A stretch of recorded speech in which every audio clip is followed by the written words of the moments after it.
time it felt right drinking cherry wine with you. Just wanted to own it, just wanted to take the time, learn all the things that I could about you. Now it's such a mess here, oh we are just stressed here. Used to be so easy with you. Edward Thomas is the assistant pastor at Living Word and the visionary behind the event. I want you to turn to somebody. Tell them you love them. Tell them you appreciate them. Turn to somebody. Tell them you love them. Tell them you appreciate them. Give somebody a hug. Hug somebody that you never hugged before. Because we are all in this together. We are all here. Thomas says it's proof that King's legacy lives on through them.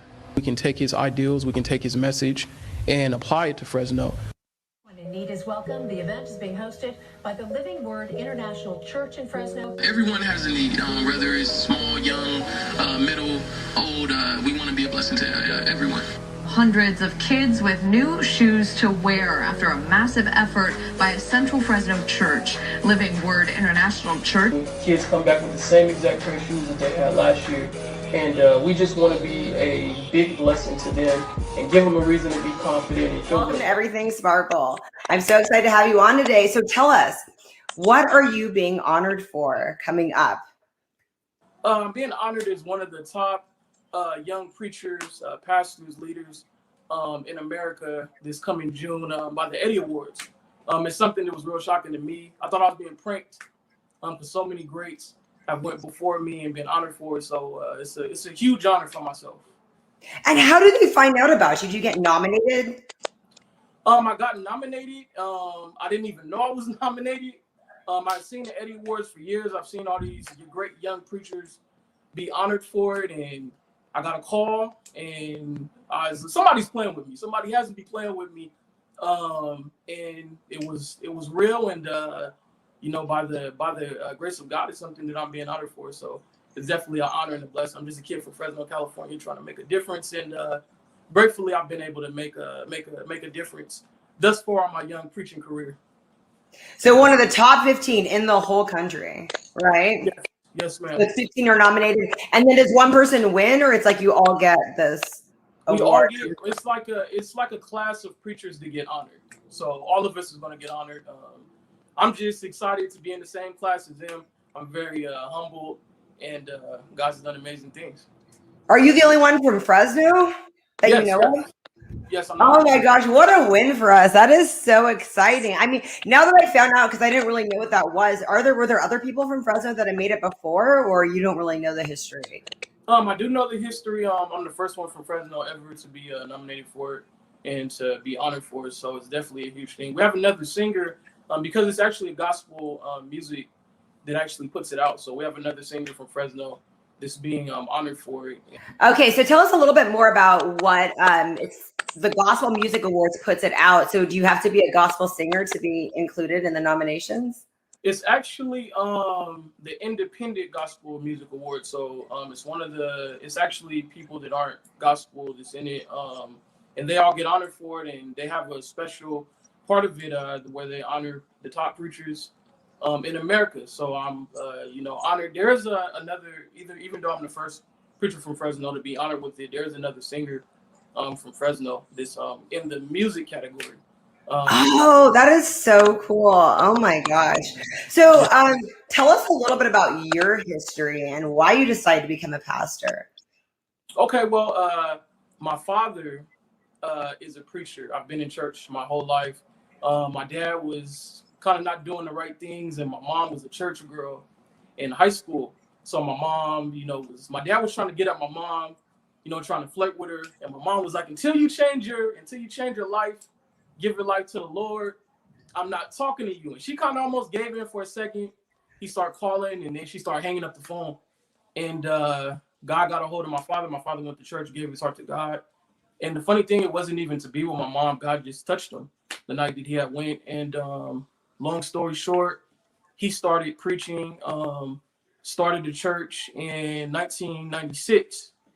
And he's been pastoring since then. I was young watching my dad. I started off a drummer in church. I would drum when I was little. I would do two things when I was young. I would imitate my dad preaching, and I would play the drums. So when my dad started the church, we had no drummer. So I ran up and I was like, Dad, I want to go play. And I was like 7 years old. I got on, I was pretty good. So I started playing, and by the time I got 15, 16 years old, I was really good. So I've been playing all these years, and everybody would tell me, you're going to preach one day. And I was like, no, I would just imitate my father when I was young, just because it's something, you know, that was my hero and still is. But as I got older, my father told me, I was 26 years old, that I want you to take over our youth department. And I had never done ministry, but one thing I always did was I was with my father everywhere he went. He would go speaking engagements, everything. I was there, so I watched, and I'm a very observant person. So I learned, but when my dad put me in a position, a lot of people thought my father was making a mistake. And because of my insecurities, I thought he was making a mistake as well. And when he put me in that position, I just went. And I've been able to be successful at it.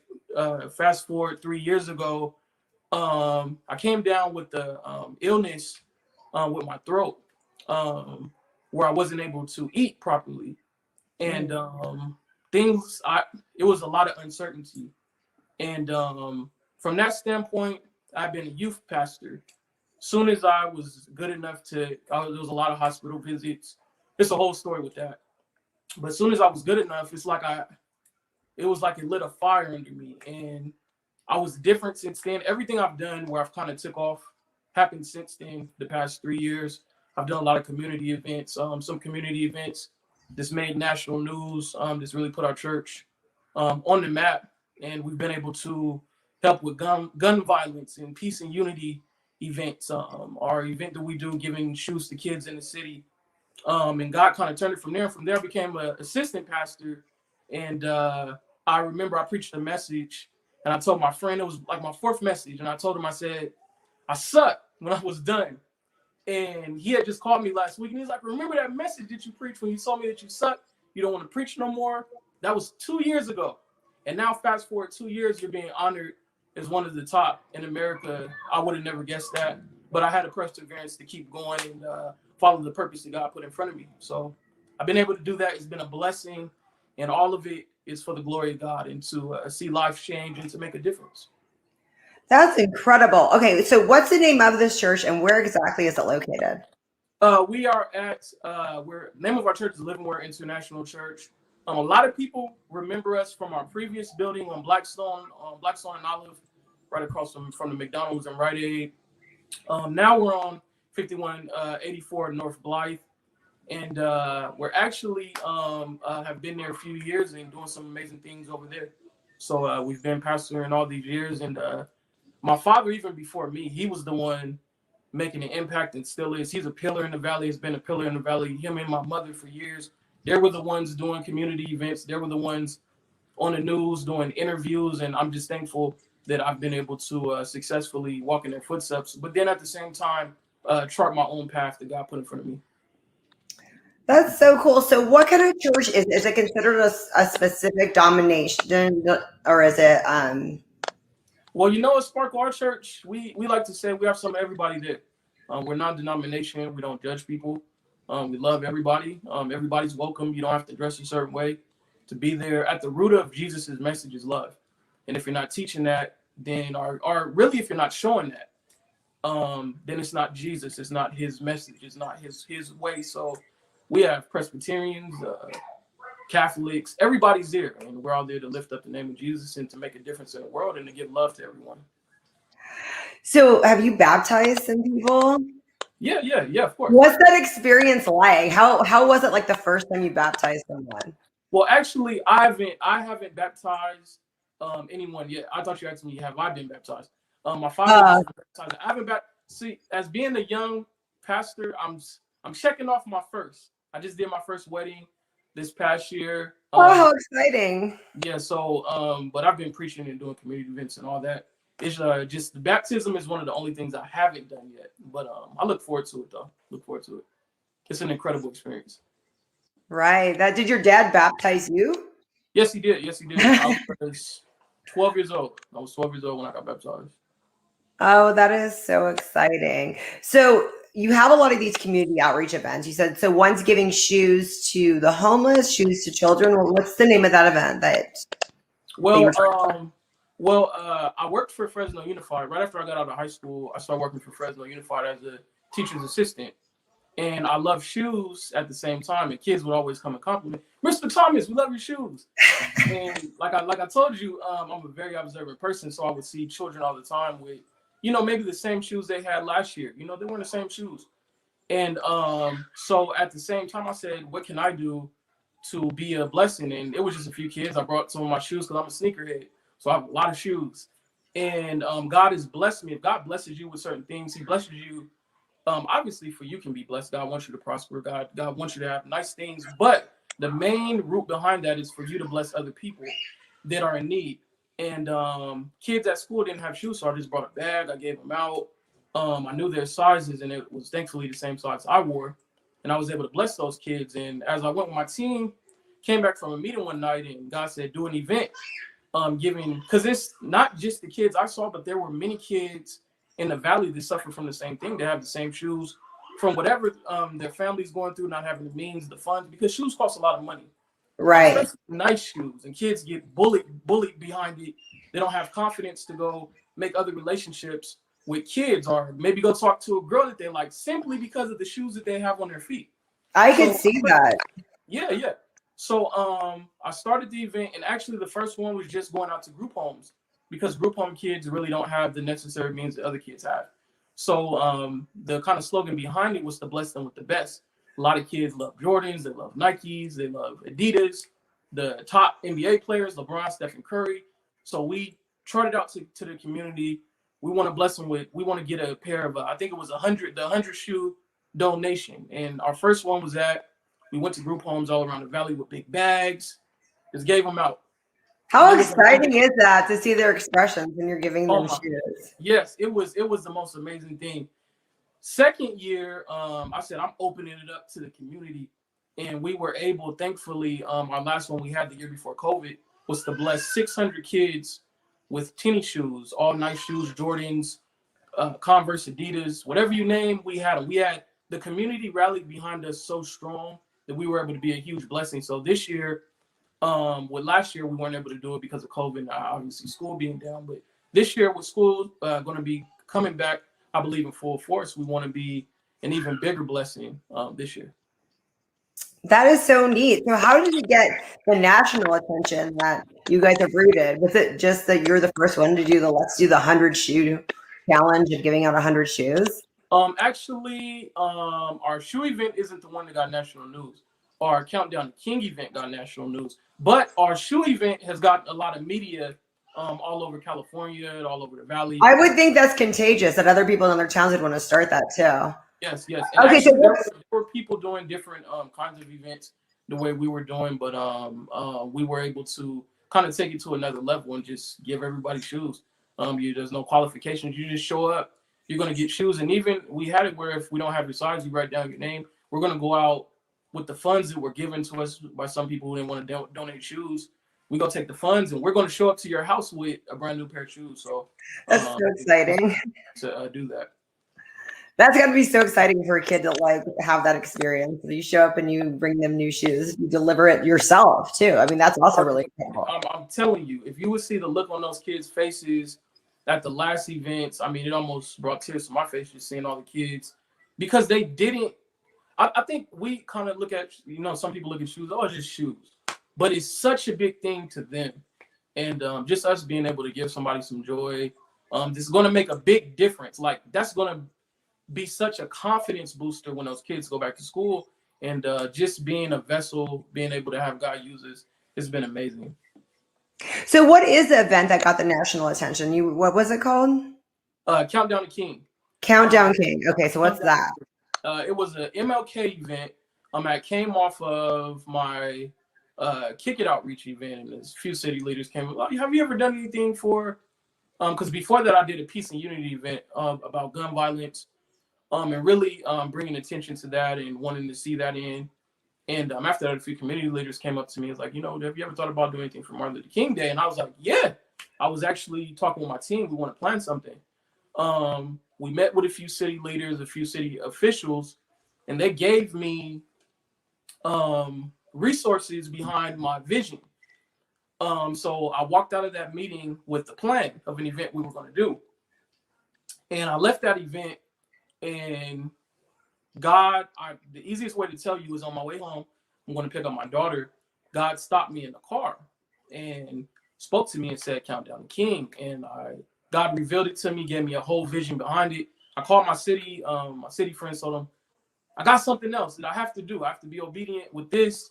To me, it didn't make sense. And basically the basis behind it was to bring influential people in the city together for a concert rally, almost like a New Year's Eve celebration concert event, but putting on and promoting peace and unity and Dr. King's message of love, of peace. And even though it was dealing with racism in his time, we need to see that in our time. We're dealing with racism now. We want to see peace and unity with that. But primarily for Fresno, California, we're dealing with the disunity that leads to people getting shot and killed. We need peace in the area, and we need love. So that whole event we had, I mean, if you name them, they were there. Kimmy, Carmen, all kind of people from the radio, athletes, Marcus McMarion, the old Fresno State quarterback. It was some of everybody, a who's who gathered on one night to inspire the whole valley about peace and unity. So when did this start? What year did you start this? This was the year before last. The year before, right before. Okay, so 2019. Okay. Yeah. So we put out the event. The hottest music acts in Fresno were there. And I kind of just got everybody, and everybody got behind it. All the radio stations pumped it out. Every news station put it out. So it was huge. And from that, after the event, Yahoo News picked it up. It made national news, and everybody was able to see what we done. We were disappointed that this year with COVID, obviously as a leader, I never want to put people in a position, even though some people don't suffer from COVID. I don't want anybody to suffer from it or, have their life taken away. So this year we thought of different ways that we want to do it virtually, and it just didn't have the same stick that we wanted. So we pushed it back, and we said we want to plan for it this year because we want to do it right and do it the vision that we have for it to bring it out. But it was amazing because in the car, like I told you, when God first spoke to me about it, I was very scared to put it out because we actually counted down into 12 o'clock midnight. So the concert rally started at 10 o'clock, and then we count down into King. And once we count down at midnight, everyone's hugging, everyone's uniting. It's different radio stations hugging different radio stations, rival rappers hugging different rappers. So it was amazing to see everyone together. I love that. And I can't believe how innovative all of your ideas are. And then you just put them out there and you're like, well, let's try this, let's try that. And it ends up being like a big success. That's super awesome. That's one of the key things for me is if you have a vision, God gives it to you for a reason. If it's there for a reason, then put it out. And you have those thoughts of insecurities. And most of the time that's your fears and doubts. Fighting was actually great. So I put things out, and thankfully they've worked out for me. Wow. Okay. So I don't even know how to ask, but what are some other plans after this? I mean, it's got to be hard to follow up that and everything. What are some other things that are hatching in your brain?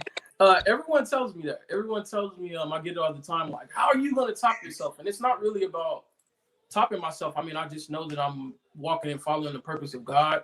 A lot of people say they see me in a high trajectory, call me a great young leader. And to mind you, I was doing youth things.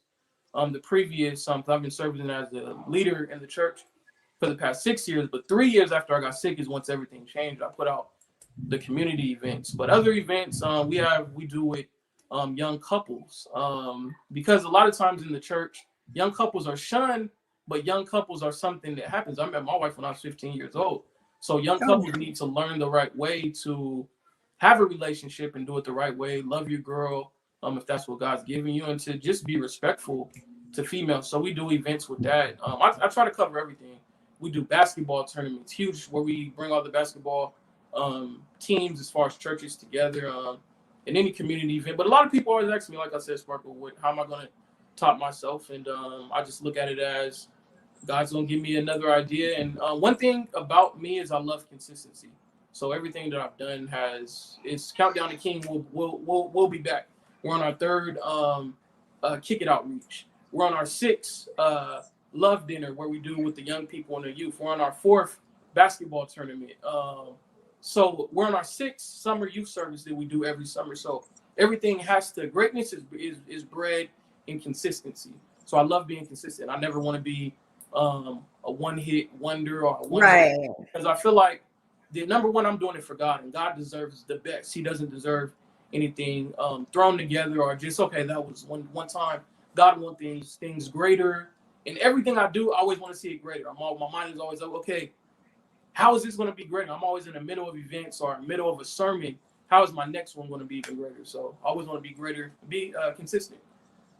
Right. That's important. So now the hard questions, because that's what I do. Let's go.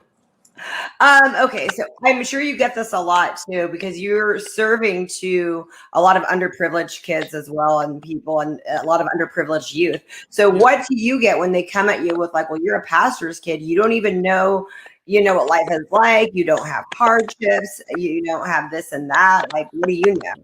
What's your response to that? My response to that is, I have a heart of empathy and a heart of love, but at the same time, a pastor's kid doesn't separate me from trials and tribulations and things that I went through myself.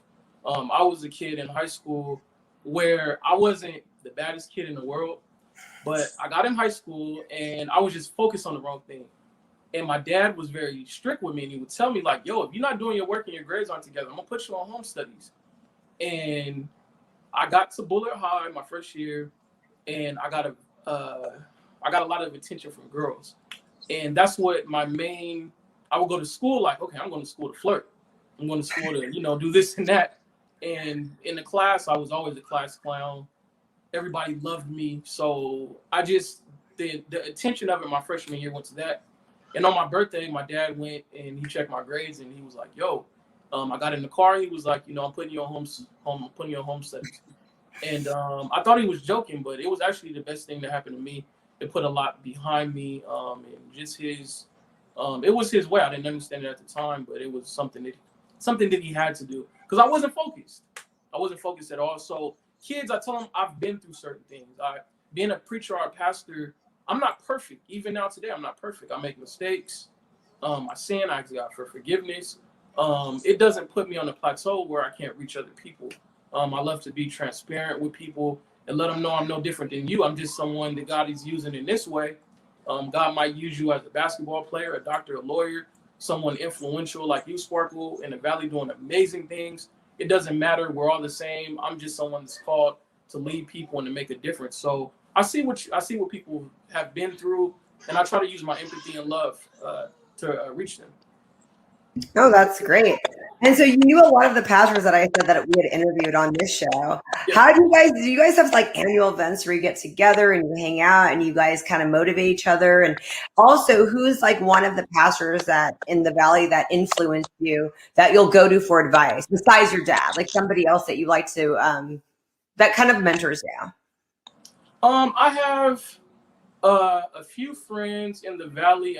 Actually, one of my friends, who's actually my closest friend, is a pastor. His name's Michael Monroe. He's in the city of Stockton. I have a lot of young friends in the Valley but I'm just getting to know a lot of pastors. One of my friends, Marcus Marshall, the youth pastor over at People's Church. He just got here to Fresno, California. I'm developing relationships with them. He's doing an amazing thing. A lot of times within the church community, it can get lost in a certain, we need unity as much as the world does. I put it like that. And coming together needs to be, I think, more of something that's promoted even more. But I have a lot of pastors that I look at, aspire to see where they've been, and I've been able to get great advice from great men of God. More of them from outside of the Valley and in Fresno, California than I have here. But I have a lot of great friends that give me good advice and that I look up to. And so how do you guys all stay in contact? Do you go, I know they do some stuff at the Save Art Center where they have like some men's events, some of those events. Where is it that you guys even like get together and in the first place? So actually, I'm supposed to go to it's a big thing where all the young youth pastors get together. They hang out, they pray for each other. We're just able to talk about life. And that happens on some Thursdays, and sometimes they do basketball events. So anything, or even if we're doing an event, we invite each other over. We have each other's numbers, and I think the camaraderie of everyone, because we're all doing the same thing. So it's amazing just to get around each other. So no matter if somebody's doing an event, they're doing a special service, they're doing anything, we all like to support, and that's when we get together.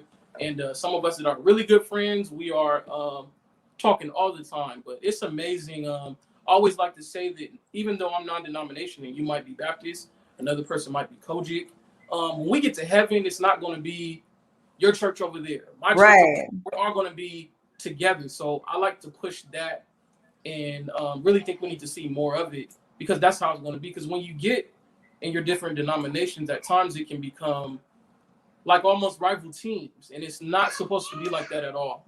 It's supposed to be everyone together at the same time, united. That's God's original plan.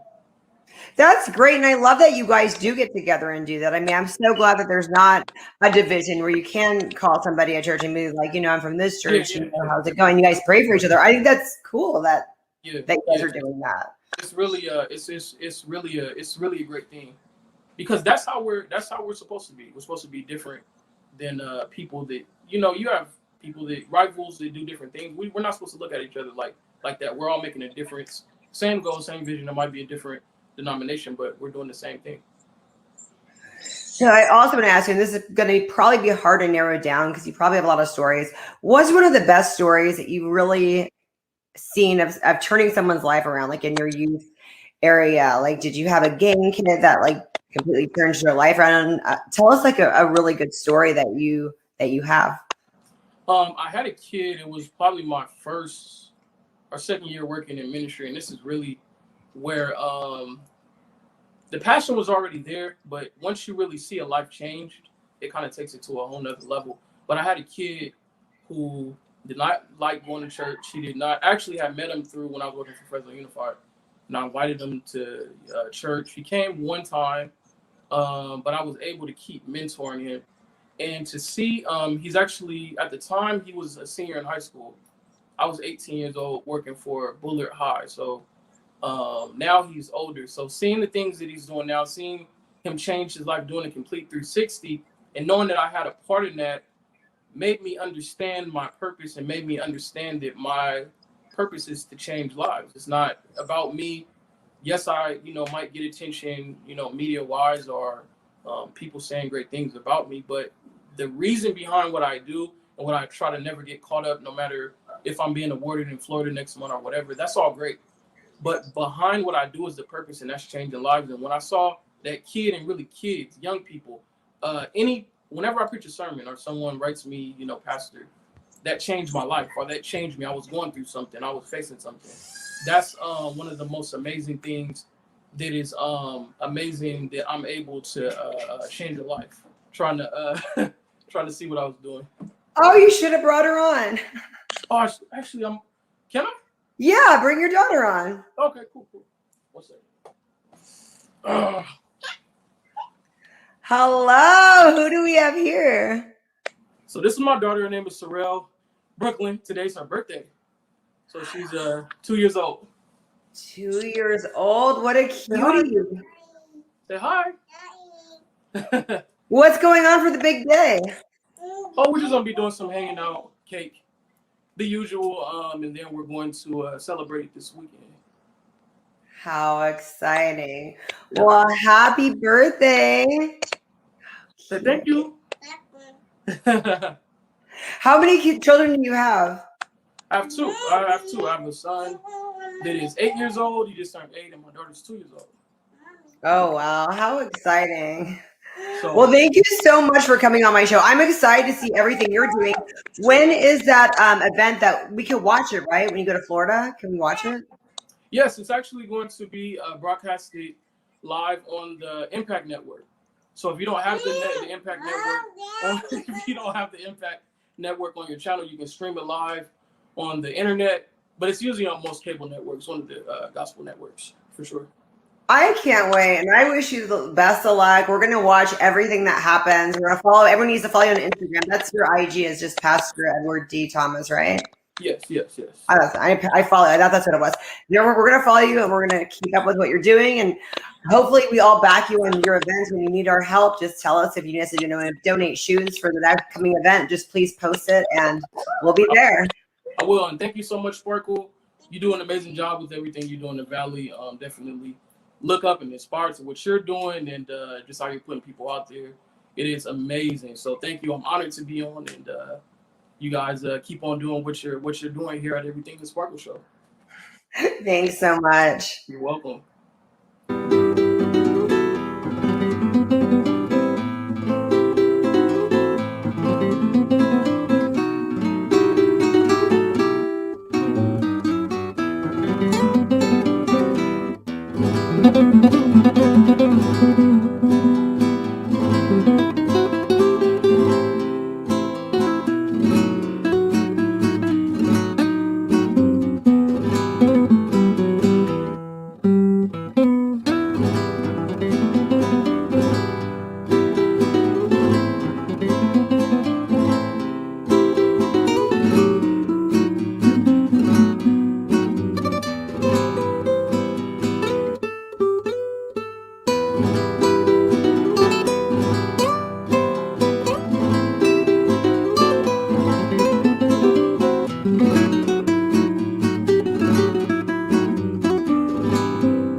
Hi, Michael. Welcome to Everything Sparkle. What are you going to play for us today? I'll play you my new song that's coming out in a couple weeks called When the Rain Came. Awesome. You may start right now? You could start it right now.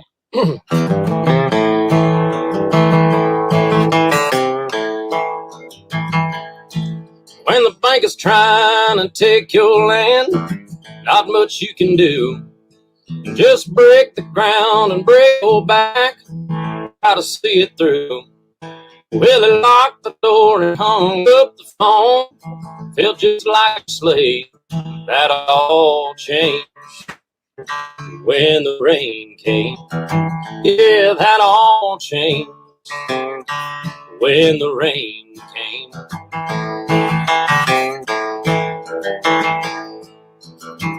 Wandering through the desert heat, middle of July. Miner trying to strike it rich, praying not to die. Well, the gold and silver surround him, but he couldn't see the veins. That all changed when the rain came. Yeah, that all changed when the rain came. It'll start the fire, it'll melt the ice, it'll change your plans, and it won't think twice. There's many a man fell on his face, but that all changed when the rain came.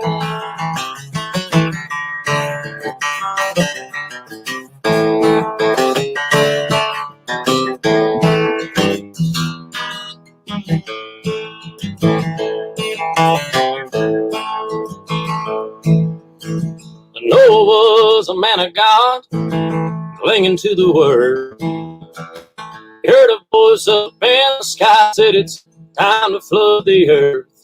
But they laughed at him and they ridiculed and they spit right in his face. That all changed when the rain came. Yeah, that all changed when the rain came. It'll start a fire, it'll melt the ice, it'll change your plans, and it won't think twice. There's many a man fiddle on his face, but that all changed when the rain came. Yeah, that all changed when the rain came. Yay, Michael, you are amazing. Oh, Your thank you so music much. is so good. Oh, you've been playing like since you were 5 or something? Pretty much. I mean, I've been singing all my life, as long as I can remember. I've been singing. Like, everyone in my family was singers. So I've been singing in church all my life and been around music all my life. But I didn't start realizing I should sing in front of people until I was like 12 or 13. Then I started doing solos in church. Then I started doing choir, doing solos in choir, and doing musical theater in high school and middle school and stuff like that. And then I found country music, or I should say returned to my roots of country music when I was like 16. And that was it from there. I just kind of done that. I mean, I do other things, but country music's definitely my core of who I am. And you were born and raised in Nashville?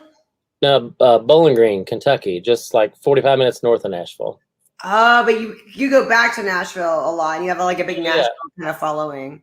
Yeah, I lived there for a brief time, and even when I didn't live there, I still played there quite a bit. It's so close. I used to play Tootsie's and all the other different country bars there downtown in Nashville. There's only like 6 of them back then. Now there's like 80. And it's funny, I went there for the first time earlier in April. So, and then I heard you were going the week after. Kristen was. Kristen's like, hey, she goes, were you going to be there? I'm like, oh, we just missed each other. Like, we just missed each other. Yeah. Yeah, it's crazy down there. So you live in LA now. Are you performing a lot? Well, I know COVID hit, and that probably kind of put a damper on what you were doing. But did you make a successful transition from there to LA? Pretty much. I mean, I came to LA from Chicago because I was blessed to be kind of a full-time working actor in Chicago with theater mostly, and then some of the TV that was there, but mostly I stayed real busy with theater and musical theater in Chicago and commercials. So I came to LA hoping to like continue working as an actor, and then doing that, being able to finance, doing music. When you're in that, whatever, you're your own boss, so you're basically the CEO, and you got to pay for your own albums and pay your own touring and stuff like that until you get established or whatever. So I came to LA thinking I would be doing both and working acting, but just haven't had that opportunity in LA yet. Open doors. So, but pretty much as soon as I come to LA, I met some people, went out to some country jams that I'd heard about, and immediately was like embraced by the other musicians here in town. And they were like, oh, well, you're not from here.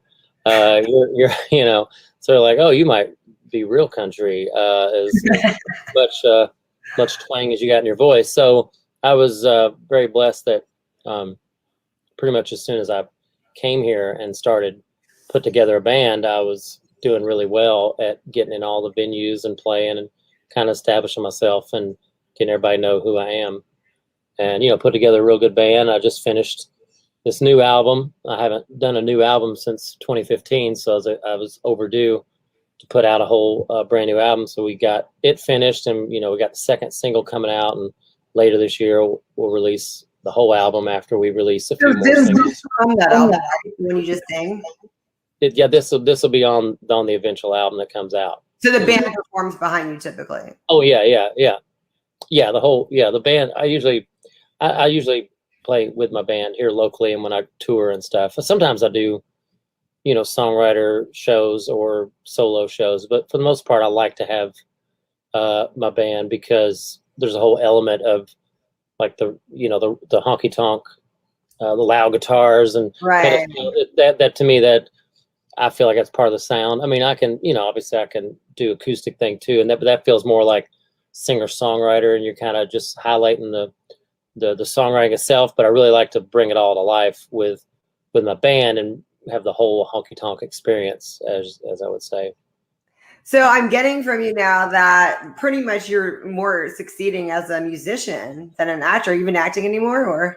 I haven't done anything. I mean, I do some voiceover stuff at home. I'll do voiceover roles because I got my own vocal studio here at home. So I'll get some of that.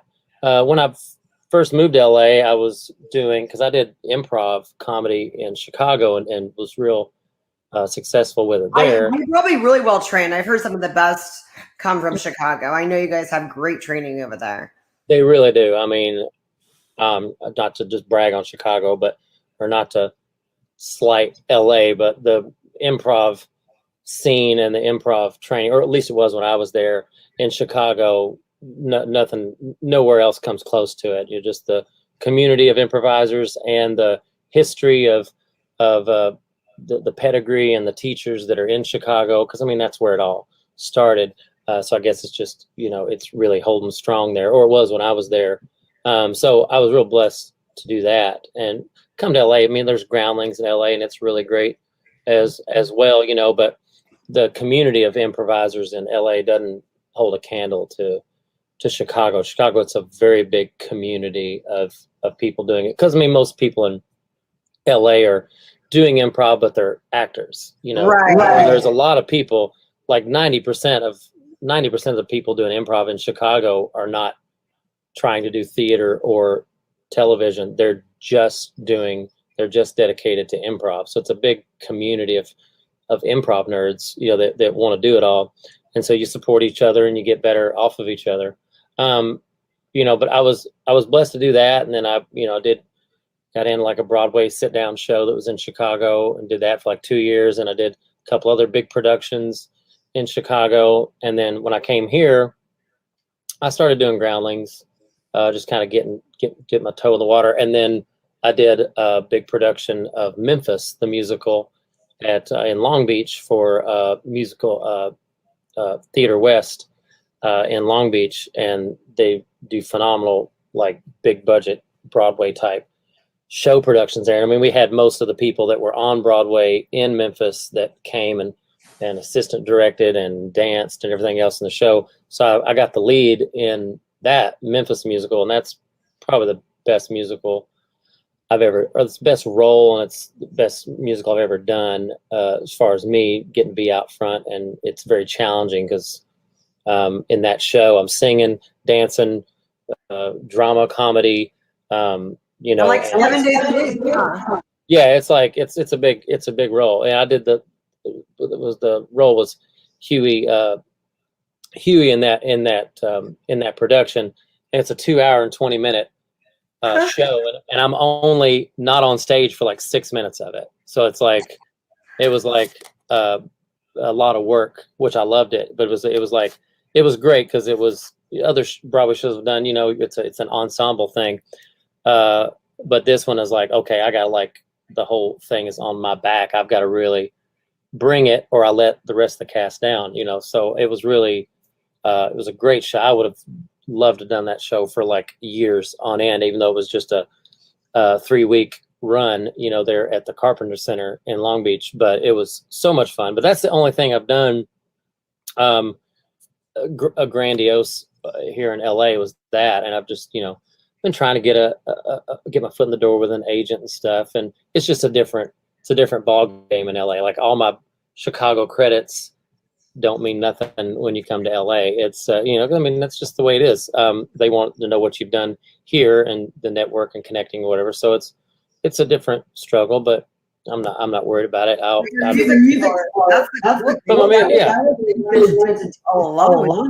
Right? Yeah. I mean, that's what is my deepest roots in me. I mean, as a kid, I've always just been a show off and I love to just entertain people or sing and dance or make jokes or whatever. And so music was the easiest, or was like the most natural thing, just because I come from a musical family, and it seemed effortless because I've had very little classical singing training, just the basics or whatever, but everything else I've been self-taught as far as what I've trained myself to do. So I was just lucky that it came real easy to me. But yeah, music's always going to be a big part of who I am, but it's great because it's a part of things. If I'm doing musical theater, then it's, I'm using music to tell a story, and when I'm writing songs, it's the same way too. When I'm writing song as a songwriter, I feel like I'm just more of a storyteller because I just want to tell a really good story, and what's the best way musically to tell it in about 3 minutes, and there's the challenge in that. And it's kind of like, if you can do that, then writing a sketch or a movie or something is not out of reach. If you can sum it all up in 3 minutes, surely you can do the same thing in 90 pages. So how did you acquire this huge following that you have? Was it the fact that you lived kind of a little all over the place and then you performed at a lot of places? Because people seem to know you and like you and want more music. I hope so. I mean, my fans are really wonderful. Yeah, I guess maybe it's just because I've kind of been a bunch of different places. I don't consider myself like a big shot or anything like that. I'm working on it. Not because I want to be a big shot, but I want to reach fans and bring people that I know like what I do, bring music to them, because there's people out there that like the style of music I play, and so I just want to find them so that I can connect with them and hopefully make music that does something for them. But I guess I've lived all over the place. I lived in Kentucky, so I've got, go online, social media or whatever. My fan base is kind of spread all over. There's a lot of Kentucky because that's where I grew up, and then there's a little bit in Nashville and Chicago because all the things I did up there. And then I've done worked a lot in Arizona, so I got some fans there. And then I'm developing fan base here. Have for the last few years. So it's really good. And I'm getting ready to get out and really hit the road touring a lot, because I've only toured a couple times. And so this year I'm really focusing on loading the van with the band and getting out and playing as far and wide as I can, so that I can connect with as many fans as I can. And just, is this going to be the farthest and widest tour that you've ever had? Maybe. Yeah, I guess so. Because when I was in Chicago, I did a 30-day tour by myself, and I went from Chicago all the way down to Tampa, Florida, and back, and did like 26 shows in 28 days. You like just doing crazy things and exerting like all of your energy. Yeah, I'm pretty adventurous and fearless when it comes to that. I don't have any qualms about just like taking off and going somewhere I've never been and having zero clue about what I'm going to do, but just figure it out when I get there. And that's the way when I went to Chicago, it was that way. I didn't know anyone in Chicago. I just had a hunch that I could cut it there doing improv. But you're a lot more structured than that, though, to carry that show in Long Beach, then to do this. I mean, you did have a plan, and it's I know how exhausting that is. I can't even imagine. I mean, yeah, it is. I mean, I've got, yeah, you're right. I've definitely got a vision of what I'm trying to seek out doing with all the different ways that I perform. So yeah, I've got big dreams or big ideas that I've had for a while, and I'm just working on one step at a time, trying to get there, and hope that that I can get there. And because I mean, at the end of the day, that's all it is. I know I'm cursed to be a country singer, so to speak, or to be a performer, because it's just who I am. I couldn't give it up if I tried. So it's the journey, because it's not about like achieving fame or whatever. I mean, because that does happen to some people, but it's really the journey of getting there. And if you really love what you do, which I do, it's not so much about the end goal. It's about enjoying and really putting all your effort into achieving the things you want to do as far as creating stuff. I mean, you want to create things. You want to create a new song. You want to create an album, or you want to create, a musical. If I'm writing that, or you just want to, get out there. You want to like create a network and reach fans. And so, did you write that musical? Do what now? Did you write that? Oh, Memphis? No. I didn't write You're that. writing. You're working on one. I've got 2 or 3 that I've. Oh wow!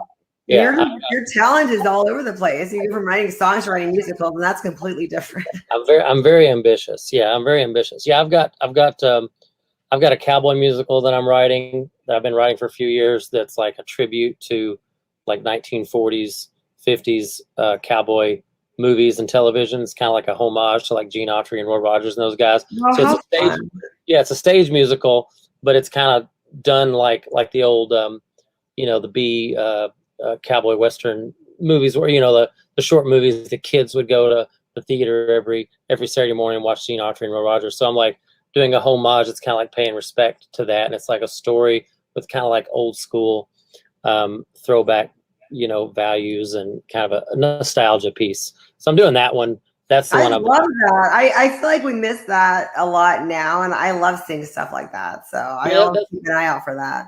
That's what I'm kind of hoping. I kind of, it didn't start out as that when I started out. I love westerns, and so I kind of started out as like a funny story, and then I embellished that funny story into a thing that has a whole story and arc to it, and then it has a theme to it. I'm like, oh, it's like, because I mean the theme of that musical that I'm writing is through a cowboy lens, obviously, and it's paying tribute to the cowboy movies, but it's like the movie's about the relationship between a man and a woman, and in the show, and it's about the cowboy being like a true gentleman, and kind of like a recall to that, because kind of I think we need more men in society nowadays, because everybody's saying that, because women are like, where are all the good men?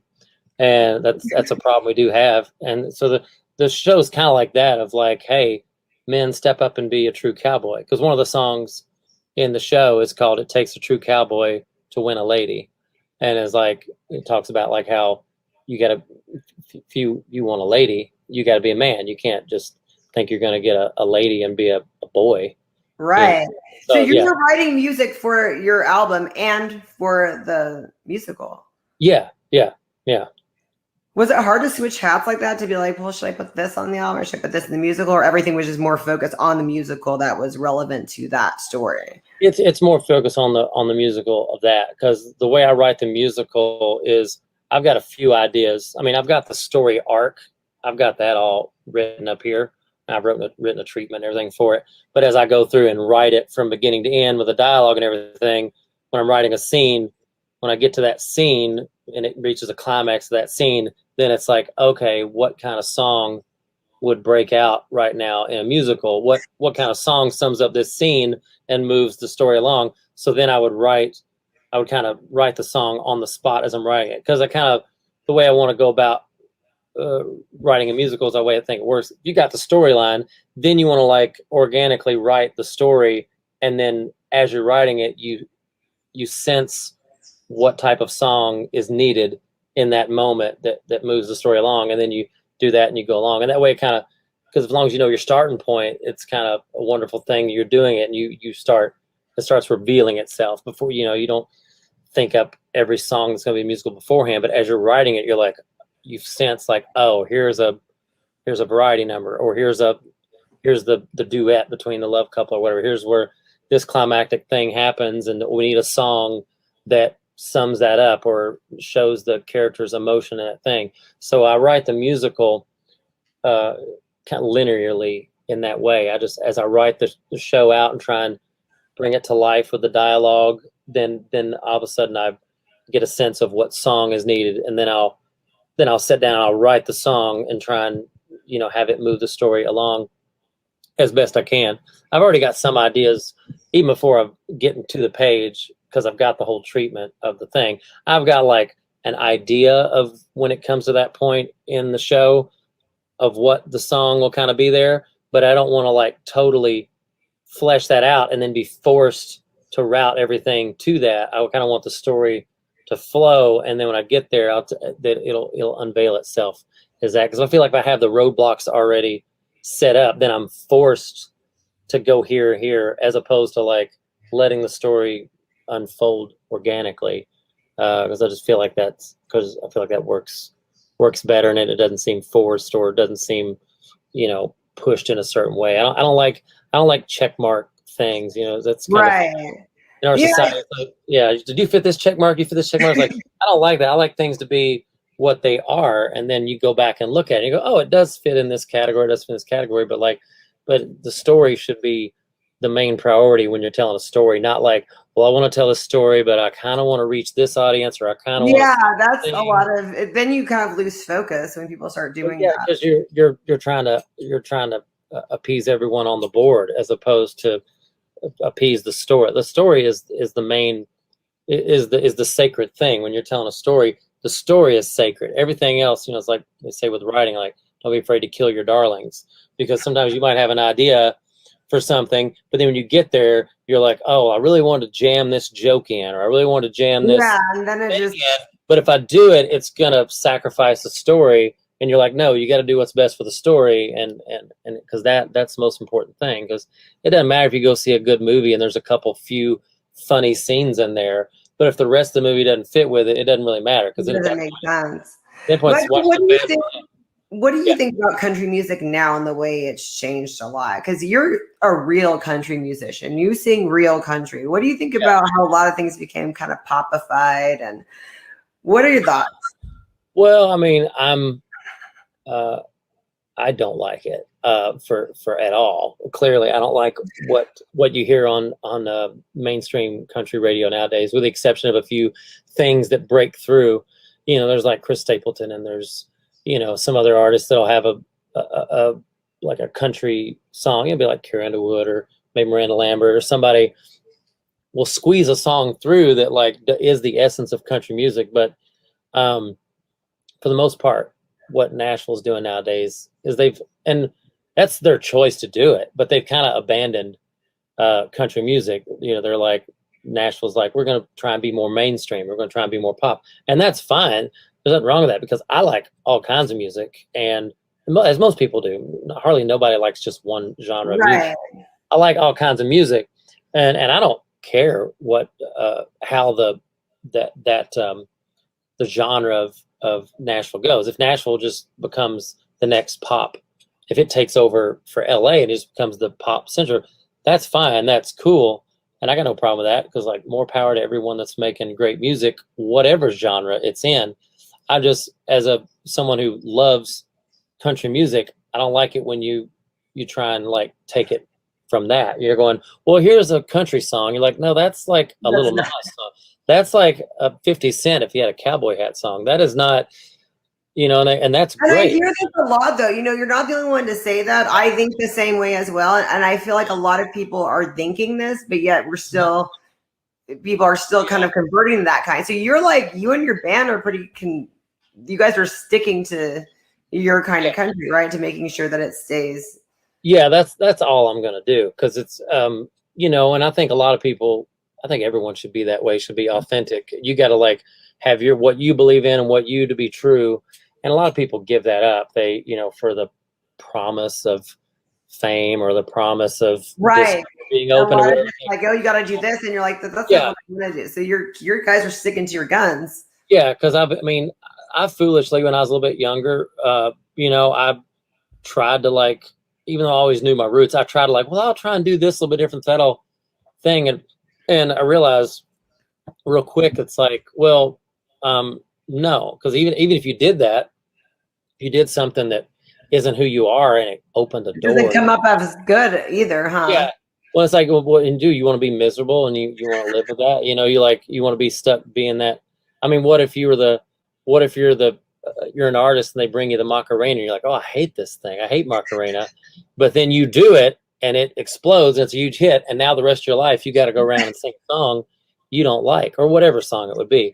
But it's like, I totally get it. Yeah. First, you know, I mean, a lot of people love Macarena. I love Macarena. But if you're someone who doesn't like it, but then you're forced to sing it the rest of your life, how awful would that be? You know, I heard that. I think I heard Gloria Estefan say something like that. Like, you have to sing it over and over. So you got to sing the music that you love, because you got to remember you're going to sing it over and over again. Right. Because don't make a song or sing a song that you wouldn't do for free, because you could be stuck doing it for the rest of your life, which could be a blessing and a curse, depending on if you chose something you like to do. You know, if you're someone who you're a one-hit wonder, but you love that song and you just got lucky, you had a one-hit wonder, Well, granted, you're going to be blessed that you get to go around the rest of your life and sing that one song, where most people never get that opportunity. But you want to make sure you're doing something that you love to do, as opposed to, you know, lack of a better term, you sell out and you do something to kind of like get a paycheck or get whatever, and then you get identified with that, and then you're stuck the rest of your life doing something you don't like, and then that'll probably just make you miserable, you know. And it's not fair to you, and it's not fair to the people that actually like what you did, because they like it, and then if you're bitter about it, well, you're not, you know, it's not fair to either one. You know, I'm sure Jaleel White could be sick of like people coming up to him and want him to do an Urkel impression, you know. And he might hate that, he might love it, I don't know, but you know, he might love it. But for the people that love it, the people that grew up on that show, they're not coming up to him and doing it because they want to embarrass him. They're doing it because they like really love it. And it's like, so if he was bitter about it, it would be unfair to them, because he would destroy something that they loved, you know. And so it'd be like, well, I hope he did it because he loved it, because people are going to be wanting to do it the rest of his life. And at least you want to be a give and take. And I seen something the other day that really made me smile, and it was the kid from the Sandlot movie, and the redheaded chubby kid. You know, he was chubby in the movie, but who does, "You're killing me, Smalls. You're killing me, Smalls." And you know, that's like an iconic quote, and it's an iconic movie. Like everyone from my generation knows that movie and love that movie. And I seen him on TikTok the other day, and he's, you know, he's a grown adult, but like he was like having fun with it. He was like doing like, yeah, people come up to me and they say, and he did it, you know, and he had like no like ego about it. Like he owned it. And it's like, it's a beautiful thing to see that, because you're like, here's the guy who, you know, is known for one thing specifically.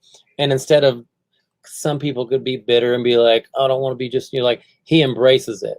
And, you know, might be, and I'm sure if you're an actor or songwriter, whatever you are, a musician, you always want to do something better. Right. You always want to grow like that. But if you just get known for one thing, you're kind of like, well, you know, but at the same time too, if you're an artist, you got to realize that what you do is for the audience. So if the audience, you did something, even if it's an accident, and the audience loves it, and the audience just like, it makes them feel good, then you should appreciate that. You know, I hope you could appreciate that, because and don't get sick of it, like, oh, everywhere I go everybody wants me to do the Urkel, you know. It's like be blessed that you're bringing joy to people because you were Urkel or whatever. And I mean, I would not everybody would, but I would embrace something like that if I ever was in that, because it's not about me. It's about if I love what I do and I somehow bring joy to people's life from some one funny thing or one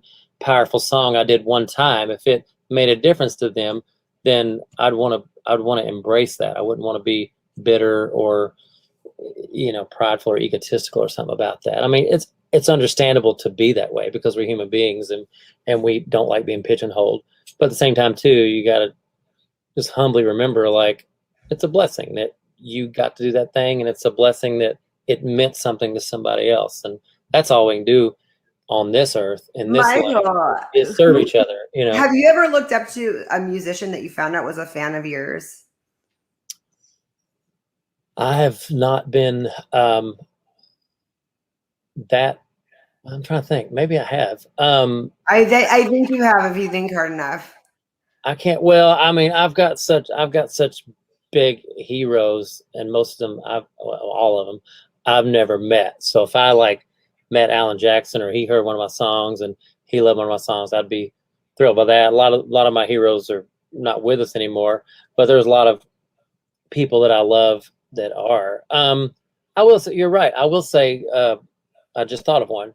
The first two singles that I'm releasing, the one I just sang for you now, and the one that I released a month or so ago, I recorded those here in LA with a guy named Pete Anderson, who's one of my favorite guitar players of all time. He produced all of the Dwight Yoakam records that were real big in the 90s. And so he was Dwight Yoakam's guitar player, and he produced all of his big records and played most of the instruments on his records. And so I got to work with him to produce these first two singles. And I went in kind of like, young me, like, oh my gosh, I'm working with one of my heroes. And, all my life I've like learned his guitar solos and, always been jealous, like, oh, I wish I was that brilliant on guitar or whatever. But when I went in and worked with him, he was, very impressed with me, or, really complimented what I did. It wasn't like a thing. That is so cool. So working with him, that was really great. It's like, oh, cool, I get to work with one of my guitar heroes. And I didn't feel, and I felt like an equal, with him. Obviously in my mind, I don't think that, because I haven't done a lot of great things like he's done, but the day is young. But just being able to have a peer, to be able to work with him and it seem mutual, or be mutual, that's really exciting. Because when if you can work with your heroes, that's got to be like, for a musician, that's got to be the greatest thing. If there's someone that you love musically and you get to work with them, that's a nerdy thing. Because I think about the Dave Grohl did that documentary on Sound City, which was the recording studio where Nirvana did a lot of records, and a bunch of American recordings, Johnny Cash, a whole bunch of stuff was recorded there. And Dave Grohl saved the studio, or saved the board from the studio. Now it's in his studio. But when I was watching that documentary, there was this beautiful moment in there. I'm a huge Carl Perkins fan. I played Carl Perkins in $1 Million Quartet in the Chicago Broadway cast. I love Carl Perkins, always have. And in that documentary, Tom Petty, who a lot of people adore, you've seen him geek out about how he loved, because he was in the studio recording for Johnny Cash, and Carl Perkins walks in, and you see Tom Petty be like a 5-year-old kid, like, oh, that's freaking Carl Perkins.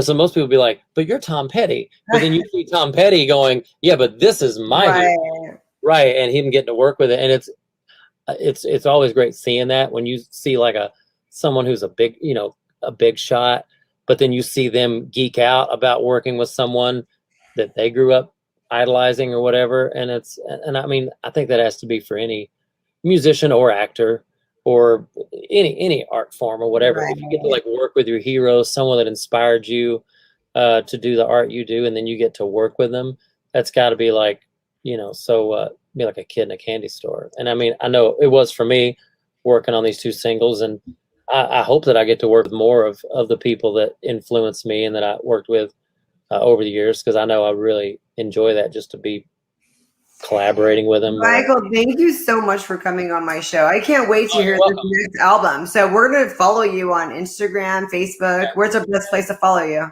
All of them? Yeah, michaelmonroegoodman.com is my website. Oh, okay. And then you'll tell us when you're coming out with everything, right? Yeah, and then social media, every username on all social media is just Michael Monroe Goodman. Come on. So you can find everything that way. Thank you so much, Michael. I can't wait to listen to this album. Thank you. Thanks for having me. Felt right in the moment, felt right in the summertime. It felt right drinking cherry wine with you. Just wanted to own it, just wanted to take the time, learn all the things that I could about you. Now it's such a mess here, oh, we are just stressed here. Used to be so easy with you. Now I must confess here, oh, I must confess, dear, don't think I'm in love with you. Winter is coming and I don't know what to do, and there's no more use in running, no more running to you. And I don't want your loving, I don't want to be just friends, knowing all this time we were playing pretend.